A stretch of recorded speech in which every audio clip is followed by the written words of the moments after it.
Are you beyond reproach? That's correct, Honorable Chair. Do you believe that the position you hold is probably one of the most powerful in South Africa? Well, that's correct. Is that correct? You are a very powerful man. Is that correct? Not a very powerful man, no. Sir, General The Mokonazi, position of authority, Honorable. General Mokonazi, I don't want us to water this down. We must know if you are fit to do this job. General Mokonazi in his statement said that you are probably one of the most powerful people in South Africa, and South Africans' lives are dependent and safety is dependent on you. So we can't have words such as probably or maybe or whatever. We need to know if you are fit for this position. So yes or no, sir? Yes, Thank you. I Thank am you, fit for the gentlemen. job. Thanks, Honorable Chair. Yes or no? Do you believe that undue political interference by the minister should be tolerated?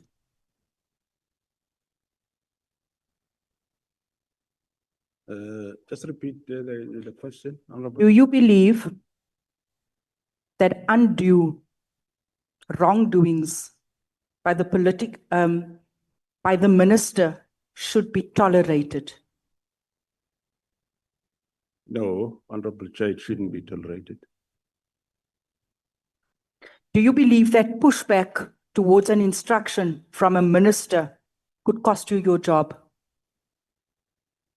I believe it should cost me my job, but I don't mind if I have to lose my job.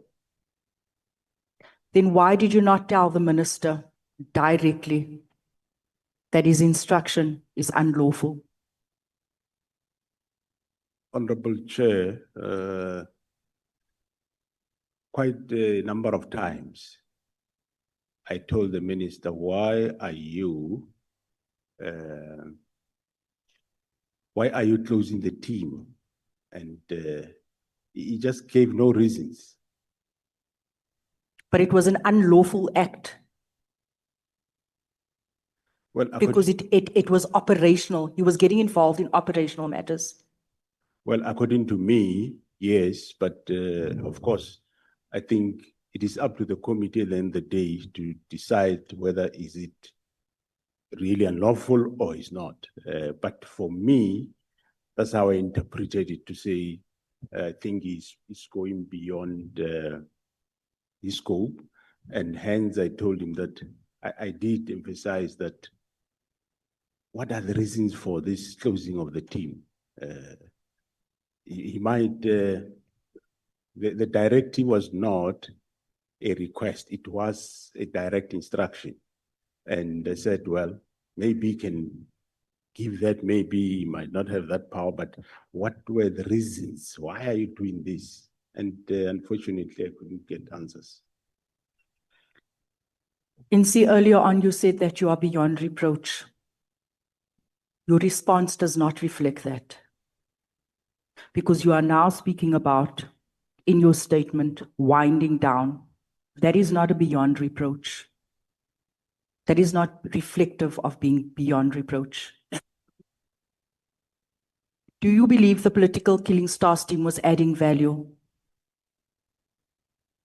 Well, that I believe and I know that it was adding value. So why are you winding it down? Is that not ultimately giving in to the minister? Well, that's what I'm saying, that Honorable Chair, the minister was determined. Well, he issued a directive to close the team. And in the absence of me not knowing what are the reasons, I kept on saying, but why are you doing this? And I then came with the plan that, well, if he's doing it, let me then rather come up with an alternative to say, you rather wind it down, not close it the way you do. NC, that is giving in to the minister. That is allowing political interference in operational matters. Do you agree? Well, my belief is yes, but I'm not sure what is his view and the view of everyone. We are not interested in the minister's view right now. We are interested in who you are. The minister made a wrong decision. You should have stood up to it. You didn't. And that is a problem for South Africa. But one thing, Honorable Chair, is that the team was never closed. It is still operational even up to this day. I did everything that I could do, and there was no door where I didn't went to. I engaged him several times, and he shut the door. You'd recall on the 16th of January, I met the minister on other matters. We discussed those. And in the process, I raised this matter again. And he shut the door to say, no, there is a due date for submitting the report. Submit the report, then we can talk. After submission of the report, there was no talk until we were in Cape Town on the 6th of March.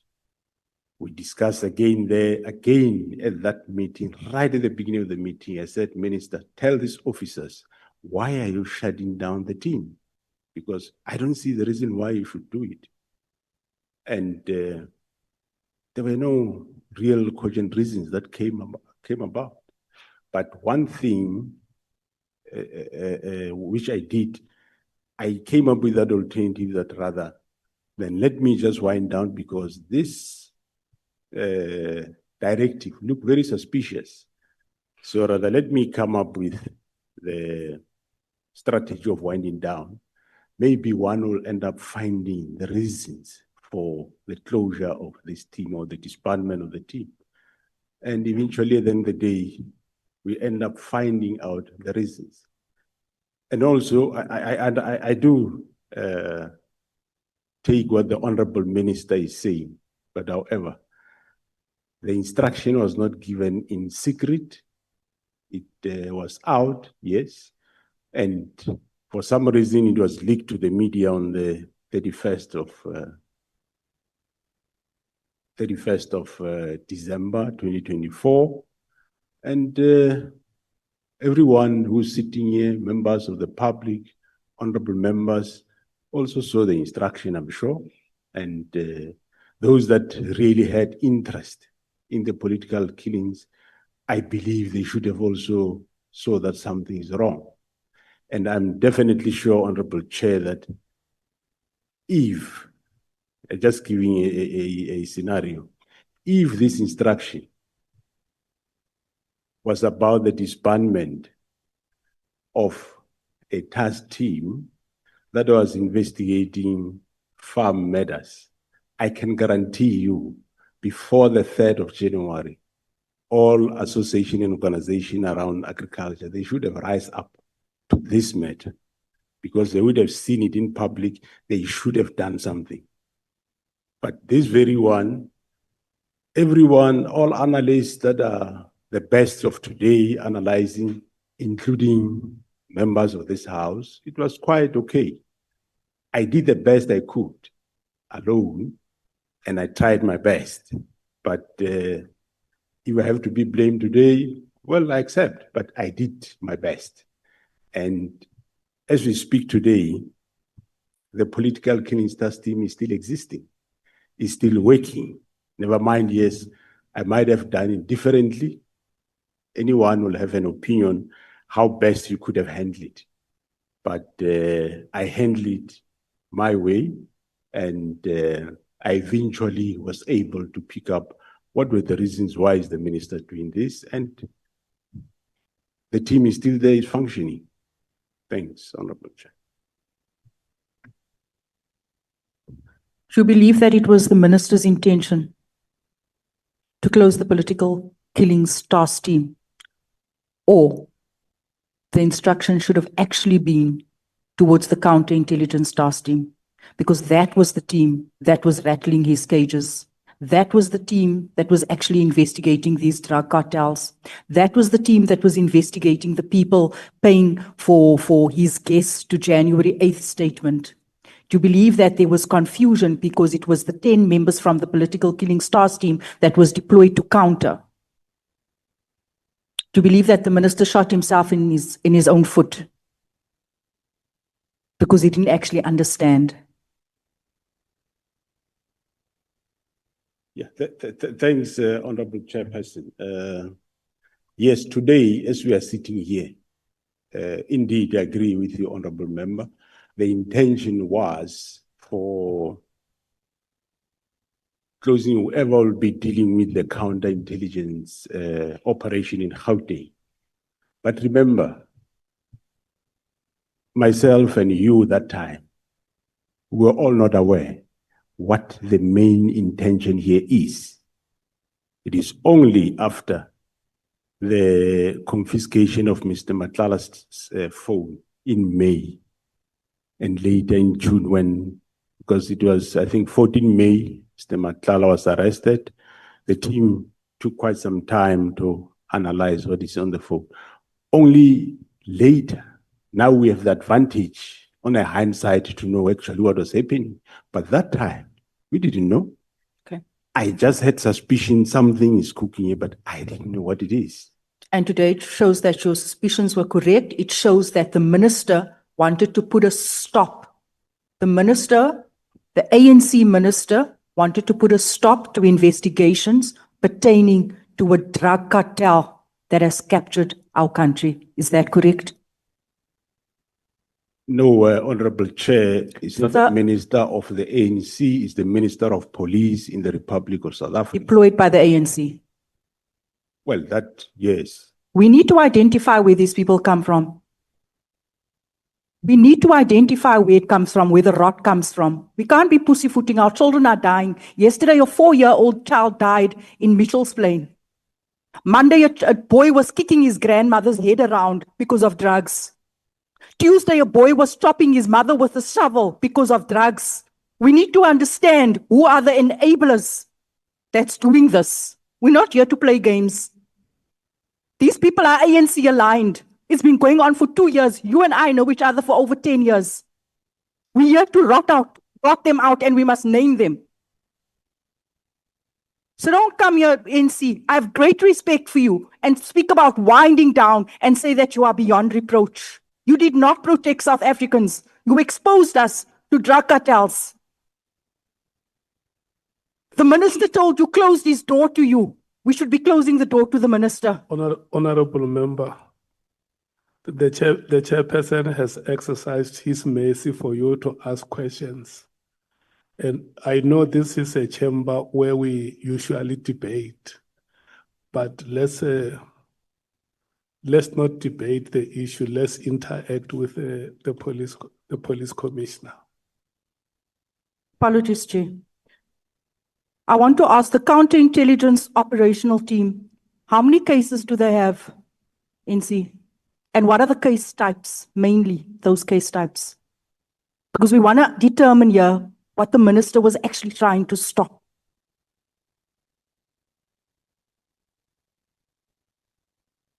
Thanks, Honorable Chair. I do not have the figures with me, but it's quite a number of cases. It's cases around murders, attempted murder. There will be also cases of illegal possession of firearms and ammunition. And there will be cases of fraud and corruption. Yeah, but the number, I don't have it with me. Thanks. And most of those cases are the cases, as you have seen, the cases that are around Matlala's appearance, Ket Matlala, and also cases around KT Molefe. Those are the type of cases, but I don't have the figure, but it is those type of cases, murders, attempt, possession of firearms and ammunition, illegal possession or dealing in drugs and or manufacturing of drugs. So the cases are still under investigation. Thanks.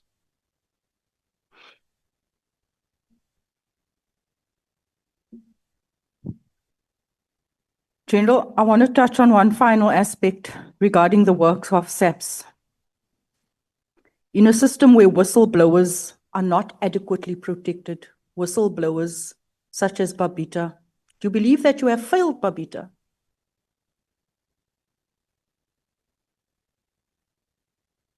Well, no, I don't believe I failed her. Were you aware of the fact that she was a whistleblower? only after she was murdered, one became aware. How strong is your intelligence in this country? Well, the intelligence, they are doing their work, but of course, the intelligence would not know what a whistleblower is going to say, probably. They won't know that. Intelligence, are they not supposed to pick up on crime that is sort of brewing, the things that hasn't been brought to the front yet? Is that not the intention and the purpose of intelligence, is to garner information It is and to gather information? It is to collect and gather intelligence, yes. So they did not know. No, obviously, I don't know the details of the intricacies of that case and the detail of the case. I don't know it. Since Babita's death, what have you put in place to ensure that you protect whistleblowers? Well, whistleblowers, I know that there is legislation that is on its way to Parliament now by Department of Justice around whistleblowers. And from our side, if there are whistleblowers within the organization or whoever, we do provide whatever assistance we can do. But currently, by and large, there is no real mechanism for protection of whistleblowers. And unfortunately, of course, whistleblowers, remember, it doesn't necessarily mean you must go out in public and say whatever you say, but it means you go to authorities, you inform them what you know and what is happening, because your safety is quite important. I think right now authorities has been compromised. Authorities, they are the criminals based on where we're sitting. So we cannot go to authorities. So how do we protect whistleblowers? If the minister himself, the head, is stopping drug cartels, and today you are saying that whistleblowers must go to SAPS. Does that make sense, General? Well, I think you are, through your Honorable Chair, the Honorable and Honorable members, we should at least take pride that which they intended that it happened, it didn't happen. We're able to stop it, and we are investigating, and we arrested people. They are the people in court, and we even discovered more. The current Ket Matlala, we discovered 18 more cases that were there lying all over, and they are brought now.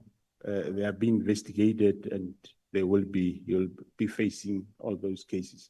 So we have done something, and we are still doing something with a view to deal with the matter. And this is the team, the counterintelligence operation that the minister wanted to close down. Yeah. I want to ask you in closing, do you believe the minister must be arrested? No, I can't express an opinion on that. There is a case that is being investigated. I think you heard from General Mukhona's when he was here, that Honorable Chair, that there is a case that is being investigated, and one cannot comment on cases that are still under investigation.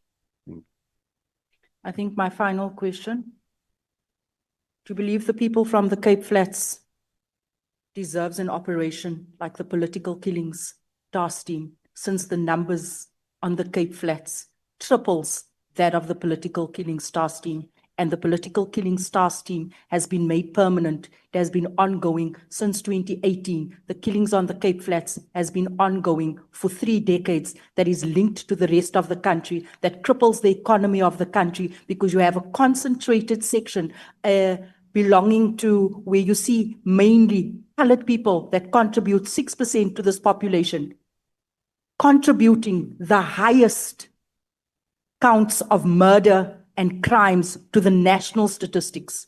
Do you not believe that that too, since it impacts South Africans and investment, do you not believe that this province deserves The people are worthy of an operation that is focused on rooting out drugs.